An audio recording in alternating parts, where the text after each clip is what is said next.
예수님 제자 만드는 KPC 잘 오셨습니다. 옆에 분하고 인사하시죠.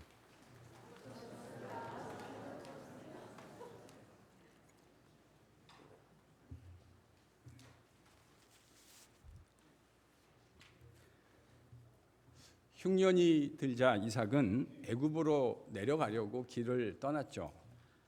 그가 내려가는 길에 하나님은 이삭에게 나타나셔서 애굽으로 내려가지 말고 내가 너에게 지시할 땅에 머물러 있어라, 그렇게 말씀하셨습니다.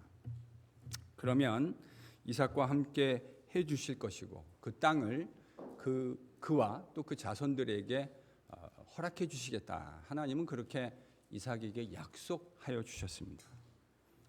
비록 이삭이 그 약속을 온전히 끝까지 붙들고 있었던 것 같지는 않지만 그는 그래도 하나님 말씀에 순종했습니다. 하나님은 그에게 약속하신 대로 은혜를 베푸셨습니다. 농사를 져서 100배나 소출을 얻게 하셨고요.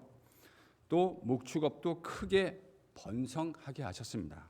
양과 소의 떼가 크게 증가했고 그것을 담당해야 할 종들의 숫자도 많아졌습니다. 하나님이 축복하신 것이죠. 그런데 이 축복이 화근이 되었습니다. 그랄 땅에 있었던 블레셋 사람들이 이삭의 번성을 시기하게 되었던 겁니다. 그래서 블레셋 사람들이 아브라함 때에 종들이 팠던 모든 우물들을 막고 흙으로 메워 버렸습니다. 아비멜렉은 이삭을 찾아와서는 자신들을 떠나라 이렇게 요구했습니다. 그래서 이삭은 아무 말 하지 않고 살기 좋은 그 그랄 땅의 평지를 떠나서 그랄의 골짜기 지역으로 옮겨서 거주하게 되었다고 이야기합니다. 그럼 목축업을 하는 것이 산 꼭대기가 좋겠습니까? 산 밑에 평지가 좋겠습니까?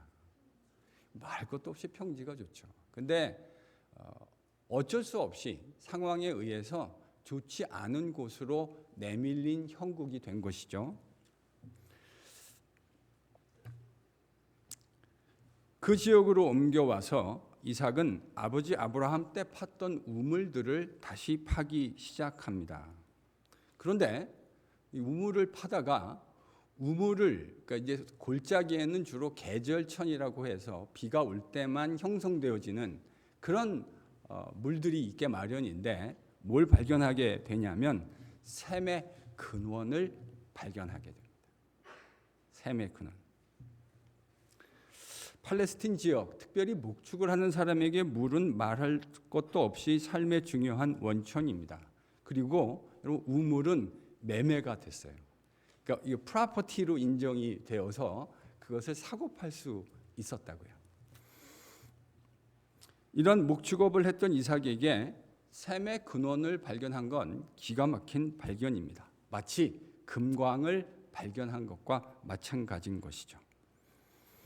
여러분, 이게 뭘 의미하는 것일까요? 하나님이 당신의 약속을 신실하게 지켜가고 계시는 것을 의미합니다.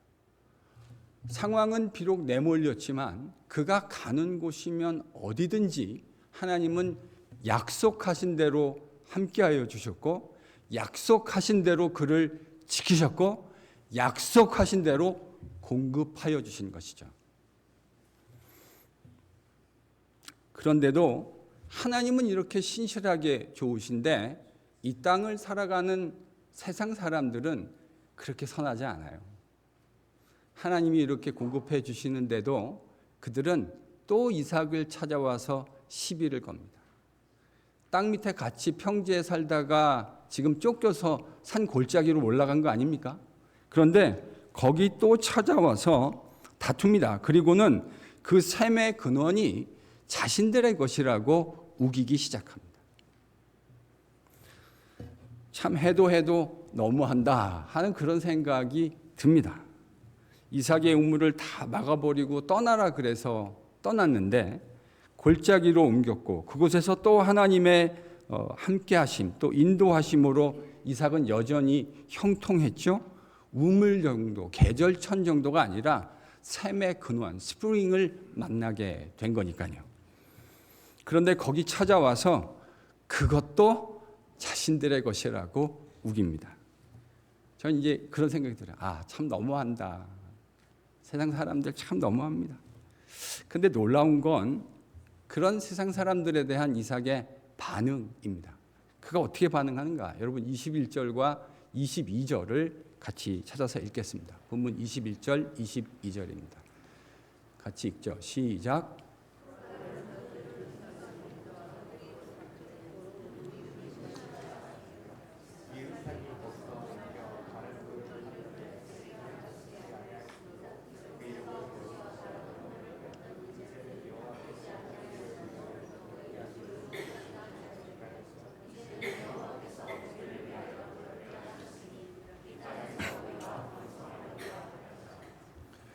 (21절이) 사라졌죠? 네, 사라졌습니다. 내용 지금 사라졌는데 스토리가 어떻게 전개되냐면요. 그렇게 해서 또 떠나가요. 근데 거기 또 쫓아와서 그것도 자신들의 것이라고 우기기 시작합니다.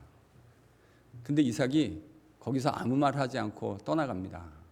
그리고 또 다른 곳에 가서 거기서 우물을 팠는데 그때는 더 이상 쫓아오지 않았어요. 이걸 3번 한 거예요. 그러니까 3번 동안 했는데 하나님께서 이삭에게 또 우물을 팔 수 있도록 인도하셨고 더 이상 다투지 않게 되자 이삭이 그곳의 이름을 뭐라고 불렀다고요? 르호봇. 르호봇이란 말은 땅이 넓다 이런 뜻입니다. 땅이 넓다. 이 말을 통해서 이삭의 믿음을 우리는 가늠해 볼 수 있습니다. 그의 눈은 땅을 바라보고 있지만 그의 마음의 눈은, 영혼의 눈은 그것을 공급해 주시는, 인도해 주시는, 당신의 약속을 상황의 변화와 관계없이 신실하게 지켜가시는 여호와 하나님을 향해 있는 것이죠. 그래서요, 내가 어디를 가든지 하나님께서 나를 지키고 인도하시고 보호하시며 공급하시겠다는 하나님의 약속은 내가 여호와의 말씀을 순종하고 지키는 한 내가 어디에 있는 것과 상관없이 그가 나를 지켜갈 것이다. 그 믿음의 고백을 지금 이삭이 하고 있는 거예요. 자, 우리는 이 시점에서 이삭의 반응을 좀 생각해 봐야 할 것 같습니다. 곰곰이 좀 생각해 보죠. 이삭은 자신의 권한 주장할 수 있지 않았을까요? 여러분, 이런 상황이면 아마 우리 가운데 상당수는 그랄 목자들의 주장에 터무니없음을 우리가 효과적으로 리버트할 수 있지 않았을까요? 근데 왜 이삭은 매번 그랄의 목자들이 이 말도 되지 않은 억지를 펼 때마다 그 우물을 순순히 양보했을까? 혹자는 이삭이 싸움을 좋아하지 않는 유순한 성품의 소유자일 것이라고 추측하실 수 있을 겁니다. 그 말에 많은 부분 공감이 됩니다. 저도 살다 보면 자기가 손해봐야 되는 상황인데도 굳이 다투지 않으려고 하는 그런 사람들을 제가 적잖이 본 것 사실입니다. 아마 이삭이 그런 사람일 수 있겠죠. 그런데 이삭이 그렇게 하지 않았다는 것, 그가 성품이 유순한 사람이었다라는 것 이외에도 다른 가능성 하나를 저희들이 좀 유추해 볼 수 있을 것 같습니다. 여러분, 그 힌트가요, 오늘 본문 12절에서 14절 사이에 기록되어져 있습니다. 12절에서 14절. 다시 한 목소리로 같이 읽습니다. 시작.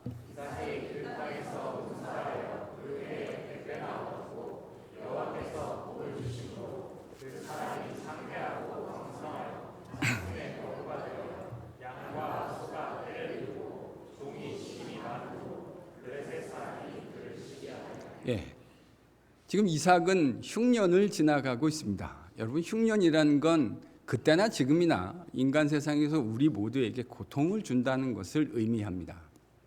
그런데 이 흉년을 지나가면서 이삭이 하나님의 함께하여 주심을 경험합니다. 인생에 어려움이 없지 않죠? 우리 모두는 지금까지 살아오면서 크고 작은 여러 가지 어려움들을 다 뚫고 지나왔습니다. 겪고 지나왔습니다. 어려움이 있는데 그 어려움 가운데 함께 동행하여 주시는 하나님.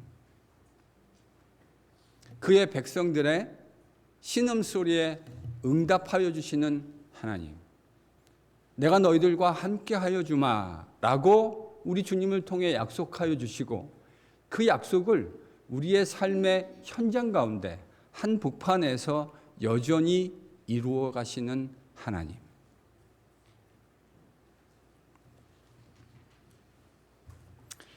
여러분, 이 하나님을 경험하게 되어질 때 인생을 살아갈 수 있는, 믿음으로 살아갈 수 있는 비법을 배우게 되는 겁니다. 우리가 잘나서 힘이 있어서 인생을 살아갈 수 있게 되는 게 아니에요. 우리 인생에는 늘 우리가 예측하고 계산할 수 없는 일들이 너무나 많이 존재한다는 사실을 우리가 너무나 잘 알고 있지 않습니까? 그런데 상황의 변화와 관계없이 여전히 함께하여 주시는 그 하나님, 그 하나님을 경험하게 될 때에 오늘 이삭이 보여주는 이런 모습을 보일 수 있게 되는 거예요. 저는 이 본문을 묵상하면 이삭의 아버지 아브라함이 창세기 13장에서 조카 롯에게 통 큰 양보를 하는 모습이 오버랩이 됩니다. 여러분 13장에서 자기가 먼저 그 작은 아버지로서 자기가 그 땅을 요구할 수 있는 권한이 얼마든지 있지 않았겠습니까? 그런데도 조카에게 네가 먼저 택하라고 이야기하는 이 통 큰 양보. 여러분 이게 어디에서 기인했다고 생각하세요? 바로 그 앞에 12장에서 이집트에서 자신과 함께 하시며 자기를 지키시고 인도하셨던 바로 그 전능한 여호와 하나님을 경험했던 사건이 그로 하여금 믿음의 담력을 얻게 한 것이죠. 여러분 그 하나님을 경험하면 오늘 이와 같은 선택을 할 수 있게 되는 거예요. 세상 사람들은 모르지만 내가 어디를 가든지 어떤 상황에 처하게 되든지 나와 함께 하시고 계시는 바로 그 전능한 하나님. 그 하나님의 뜨거운 눈길을 경험하게 되어질 때 여러분 믿음의 길을 걸어갈 수 있는 비밀을 얻게 되는 줄로 믿습니다. 바로 이런 통 큰 결정, 하나님의 크신 은혜를 경험하는 것과 연관되어져 있습니다. 같은 원리가 지금 본문에 작동하고 있는 것이죠. 환경이 안 중요한 건 아닙니다.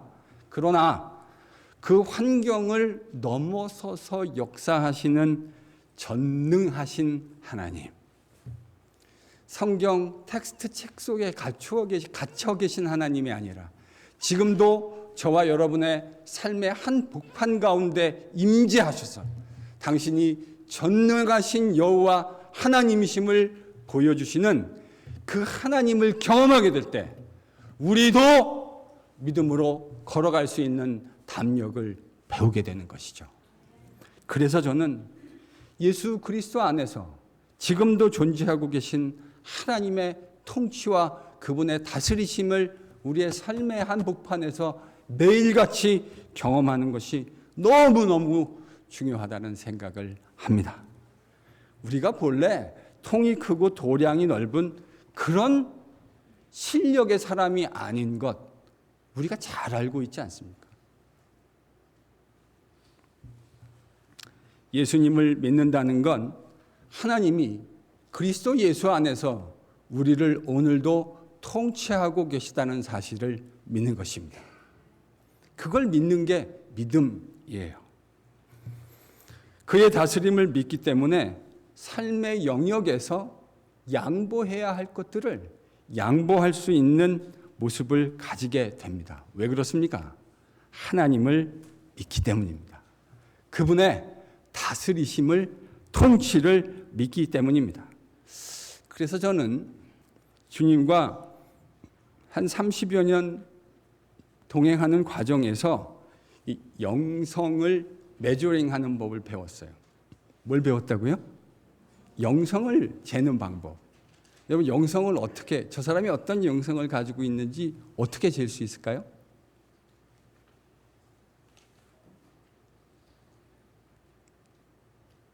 눈치가 빠르신 분은 주보를 보면 답이 있습니다.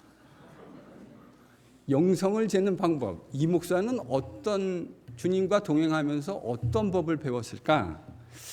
옛날에는 그의 영성이 무엇을 할 수 있느냐 하는 걸 가지고 잴 수 있겠다. 그렇게 제가 20대 때는 그런 생각을 한 적이 있습니다. 얼마만큼을 할 수 있고 저것도 할 수 있고 이것도 할 수 있고.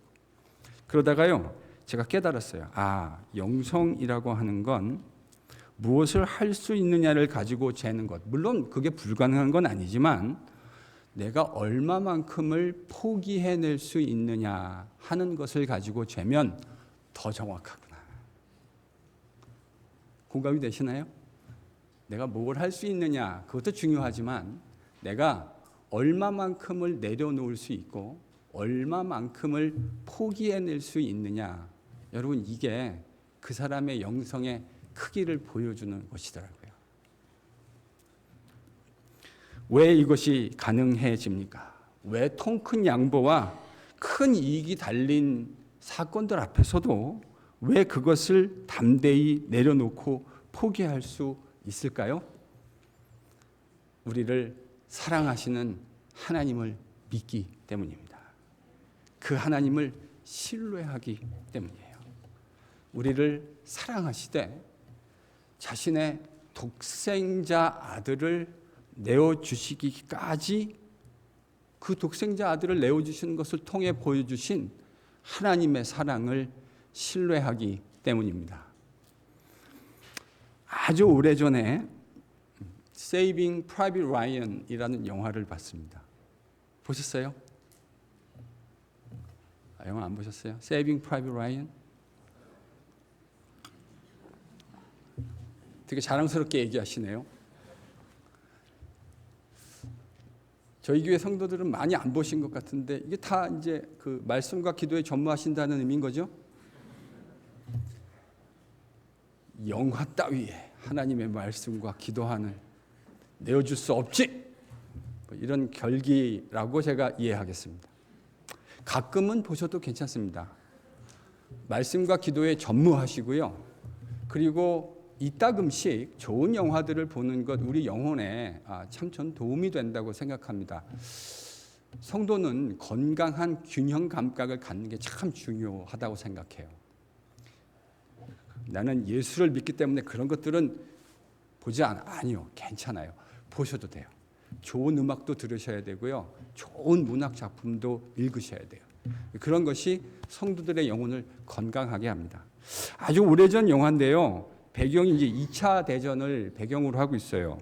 연합군들이 참여했고 거기에 미국에 그땐 제가 몰랐는데 보니까 이 바이블 벨트나 이거 미주리 어디쯤 되는 미시시피 이런 동네인 것 같아요. 그러니까 그냥 황량하게 그 벌판이 있고 집이 한 채 딱 있는데 차가 옵니다. 그럼 이제 장교와 채플린 목사님, 군목 목사님이 오셔서 그 미국 국기 꺼내가지고 그 유해를 건네는 이런 장면. 그래서 아들이 넷이 있었는데 3명이 전사했어요. 그 소식을 들은 어머니의 입장을 여러분 한번 생각해 보십시오. 어떤 마음이었을지. 그 이야기를 들을 때마다 어머니는 현관 앞에 주저앉습니다.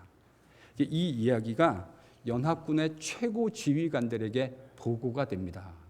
엄마에게 아들이 넷이 있는데 셋이 이미 죽었고 막내 아들 라이언이 지금 유럽의 그 전장 한복판에 있는데 그래서 특수부대를 조직해서 이 아들을 구하기 위해서 그들을 보내자. 이렇게 최고 지휘관들이 회의를 해요. 그래서 이제 임무는 그 라이언 일병을 무사히 구해서 어머니의 품으로 돌려보내자. 탐 행스, 30년 전에 탐 행스를 보니까 정말 젊더라고요.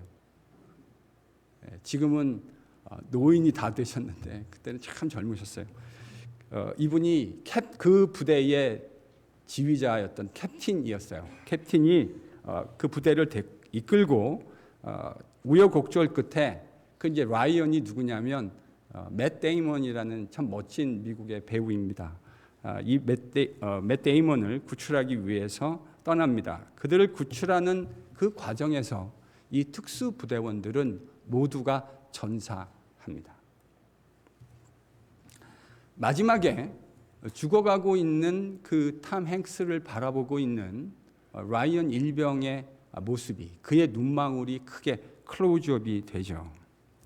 그 영화의 장면이 너무 생생해요. 그래서 제가 옛날 기억이 나서 유튜브에 다시 돌려봤어요.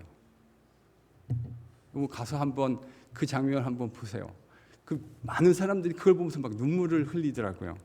그날도 영화가 마지막에 이르자 곳곳에서 흐느끼고 있는 사람들의 소리가 들렸습니다. 라이언 일병이라는 이 한 사람을 구하기 위해서 전쟁터에서 다 쓰러져간 군인들의 희생에 저도 마음이 숙연해졌습니다. 영화관을 나오는데 아무도 말하고 있지 않았지만 우리 모두는 동일한 생각을 하고 있었다라는 사실을 알아차리는데 그렇게 많은 시간이 필요하지 않았어요. 휴머니즘의 감성을 건드린 이 영화의 감동이 적지 않았습니다.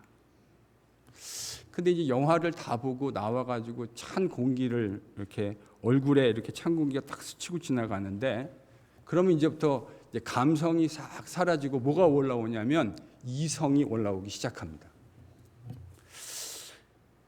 제가 처음에 볼 때는 이 영화 스토리 안에 쭉 빠져들어가가지고 이성이 마비된 상태로 그냥 그 감동을 엄청나게 받았는데 나와가지고 생각을 해보기 시작하니까 이 스토리가 얼마나 말이 되지 않는지를 금방 알아차렸어요.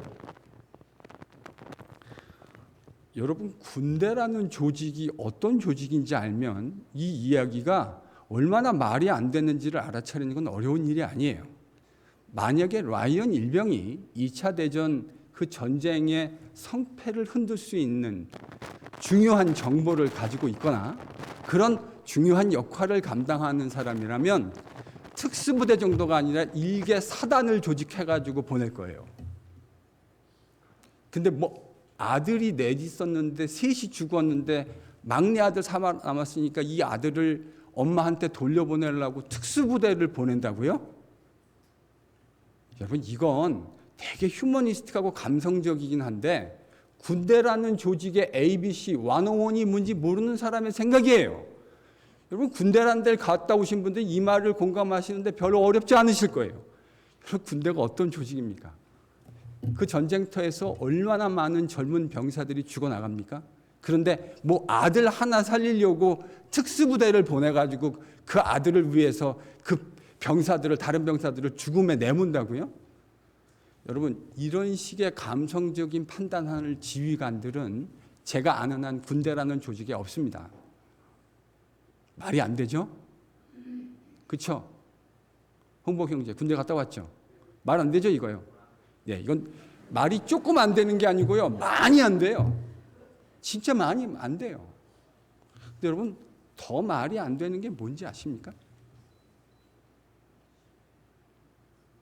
저와 여러분을 구원하기 위해서, 살리기 위해서 창조주 하나님이 그분의 독생자 아들을 우리를 대신해서 죽이셨다는 이야기입니다. 이건 더 말이 안 됩니다. 프라이빗 라이언을 구하기 위해서 특수부대를 보냈다는 것도 말이 안 되지만 저와 여러분을 구하기 위해서 하나님이 그의 독생자 아들을 세상에 보내서 죽이셨다는 이야기는 더 말이 안 되는 이야기예요. 오늘 집에 가셔가지고요, 한번 고민해 보세요. 묵상해 보세요. 어느 게 더 말이 안 되나?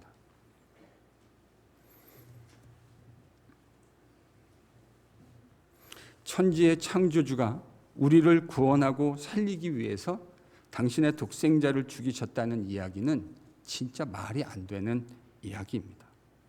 이 도무지 말이 안 되는 이야기를 통해서 하나님은 당신이 우리를 얼마나 사랑하셨는지를 보여주셨습니다.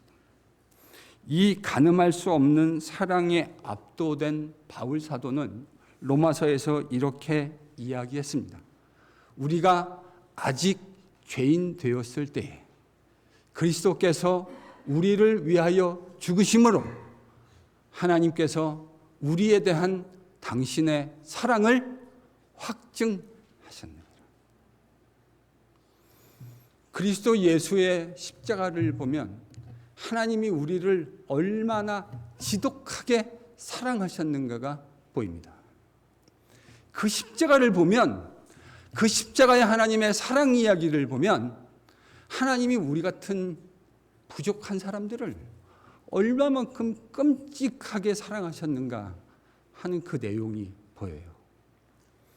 세상을 살아가면서 어렵고 힘든 일들을 겪고 지나가십니까?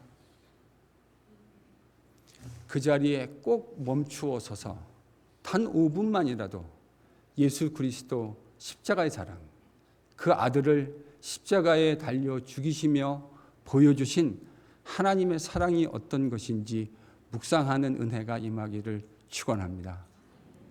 여러분, 그거 묵상하고 나면요, 다시금 우리의 연약한 손과 다리에 힘이 생겨나는 것을 경험하게 되실 겁니다.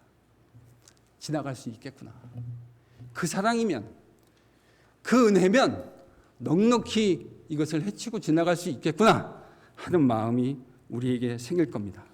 우리의 삶의 여건과 환경과 관계없이 그 길을 믿음으로 걸어갈 수 있는 일체의 비결이 어디에 있습니까? 십자가에 나타난 하나님의 사랑을 깨닫는 것에 있습니다. 하나님이 나를 사랑하신다고 하는 사실을 십자가를 통해 보여주셨기 때문에, 바로 그 이유 때문에 우리는 오늘도 그 길을 믿음으로 걸어갈 수 있게 되는 것이죠. 한국에서 가르쳤던, 신대원에서 가르쳤던 제자 하나가 담임 목회를 하게 되었다고 하는 연락을 저에게 줬습니다. 작은 교회에서 담임 목사님과 성도들을 섬기며 사역을 시작했는데, 그 교회가 재정적으로 매우 열악해서 어려움을 겪을 것이 뻔히 보이는데도 그 교회에서 목회를 하게 되었다는 거예요. 성인 성도 수가 한 20명 정도 채 되지 않는 작은 교회이고 여러 가지 어려운 상황을 안고 있는 교회라고 했습니다. 여러분, 이쯤 되면 목사는 그림이 그려집니다. 그 교회에서 부사역자로 계속해서 사역을 해왔고, 상처받고 있는 성도들을 보면서 수년 동안 묵묵히 그 자리를 지키며 섬겨왔고, 이제 담임 목사가 은퇴하는 상황에서 성도들이 이 제자 목사를 담임 목사로 세워서 교회를 세워나가자, 그렇게 결정한 모양입니다. 그 이야기를 듣는데 제 마음속에 인간적으로 이런 생각이 들더라고요. 좀 기다리다가 더 좋은 조건을 찾아서 목회를 해도 괜찮지 않을까. 정직하게 제 머릿속에 그런 생각이 떠올랐습니다. 그 목사라고 왜 그걸 몰랐겠습니까? 그런데 그런 것들 다 생각하지 않고, 그런 계산들, calculation, 우리 잘하는 거잖아요. 머리 돌리는 거. 근데 그거 하지 않고 그 상처받은 성도들을 기꺼이 품고 고생할 각오하며 목회하겠다고 옛날 가르쳤던 선생님한테 전화해서 목사님 기도해 주십시오, 이렇게 부탁을 한 것이었습니다. 그래서 제가 그 말 듣고요, 더 이상 이야기하지 말아야 되겠다, 그렇게 생각했습니다. 그리고 이렇게 권면해 주었어요. 그 마음만 변치 않으면 된다고. 끝까지 그 마음으로 걸어가면 뒷일은 주님이 책임져 주실 것이라고. 하나님이 당신을 어떻게 인도해 가실지 나는 인간이라 다 알 수 없지만, 당신이 그 길을 걸어가기만 한다면, 신실하게 걸어가기만 한다면 일용할 양식은 책임져 주실 것이라고. 당신이나 나나 주님 앞에 불충한 사람들인데 그런 우리를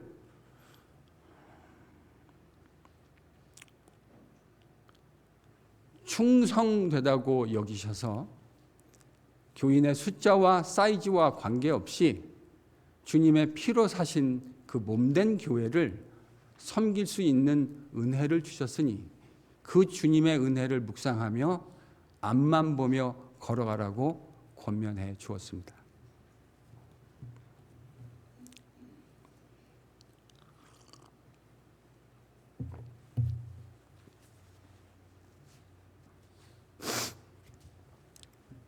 그 통화를 마치고 교회 앞마당에 서서 주님께 기도했습니다. 마음에 잔잔한 기쁨이 있었습니다. 사랑하는 성도 여러분, 우리 하나님 아버지께서 주님 예수 그리스도를 통해서 우리를 하나님의 백성으로 불러주셨습니다. 십자가를 통해서 우리를 향한 당신의 사랑이 어떤 것인지 저렇게 선명하게 보여주셨습니다. 이 사랑을 믿어야 믿음으로 걸어갈 수 있는 용기가 생깁니다. 이 하나님에 대한 흔들리지 않는 신뢰가 있어야 내려내야 할 것들을 내려놓을 수 있는 용기와 믿음이 생기는 것입니다. 여러분의 환경이 어떠하든지 그분이 신실하게 저와 여러분을 붙들어 주시고 인도해 주시고 공급해 주실 것을 믿습니다. 우리 위해서 독생자 아끼지 아니하신 그 신실한 하나님만을 우리의 환경과 처지와 관계없이 그 속에서도 우리의 삶의 한 복판 가운데 우리의 하나님 되어주실 그 하나님을 신뢰하며 예수 그리스도 십자가의 사랑을 묵상하며 함께 걸어가는 저와 여러분 되실 수 있기를 그리스도 예수의 이름으로 간절히 축원합니다.